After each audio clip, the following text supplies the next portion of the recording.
Hi friends, உங்களுடைய channel community guidelines காரணமாக channel terminate ஆனாலோ remove ஆனாலோ channel மட்டும் இல்லை, உங்களுடைய கண்டென்ட் அதாவது தம்ப்நெயிலோ பிளேலிஸ்ட்டோ வீடியோஸோ இந்த மாதிரியான விஷயங்கள்லாம் ரிமூவ் ஆயிருச்சு, இல்லை சேனலே டெர்மினேட் ஆயிருச்சு அப்படின்னா நீங்கள் அப்பீல் பண்ணுறதுக்கான டைமை எக்ஸ்டெண்ட் பண்ணியிருக்காங்க. நான் சைடில் ஸ்க்ரீன்ஷாட் போகிறேன் பாருங்கள்.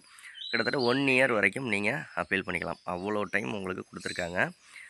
ப்ளஸ் அது மட்டும் இல்லை, முன்னாடியெல்லாம் வந்து நம்ம அப்பீல் பண்ணுறோம் அப்படின்னா ஒரே டைம் தான், அந்த டெர்மினேட் ஆனதுக்கு ஒரு டைம் தான் அப்பீல் பண்ணுற மாதிரி இருக்கும். ஓகேங்களா? இப்போ வந்து ஒன்ஸ் 2, 3 தடவை அப்பீல் பண்ணுறதுக்கான மோர் கொஞ்சம் வந்து எக்ஸ்டெண்ட் பண்ணியிருக்காங்க. இன்னும் 2, 3 தடவை கூட அப்பீல் பண்ணுறதுக்கான ஆப்ஷன் கொடுத்துருக்காங்க. இது ஆகஸ்ட் மாதம் 2025 யூடியூப் இப்போ முந்தா நாள் பண்ண அப்டேட்டில் வந்திருக்கு. நீங்களும் வேணால் உங்களுக்கு தெரிஞ்சுக்கணுன்னா யூடியூப் ஹெல்ப் பேஜில் பார்த்தீங்கன்னா அந்த அப்டேட்டும் கொடுத்துருக்காங்க. நல்ல ஒரு அப்டேட் அப்படின்னு நினைக்கிறேன். யூடியூப்பை பற்றி நிறைய விஷயங்கள் தெரிஞ்சுக்கணுன்னா நம்ம சேனலை சப்ஸ்கிரைப் பண்ணுங்கள். நம்ம மெம்பர்ஷிப்பில் இன்னும் ஜாயின் பண்ணல அப்படின்னா மறக்காமல் மெம்பர்ஷிப்பில் ஜாயின் பண்ணுங்கள். சீக்கிரமே மெம்பர்ஷிப் லைவில் சந்திக்கலாம். நன்றி.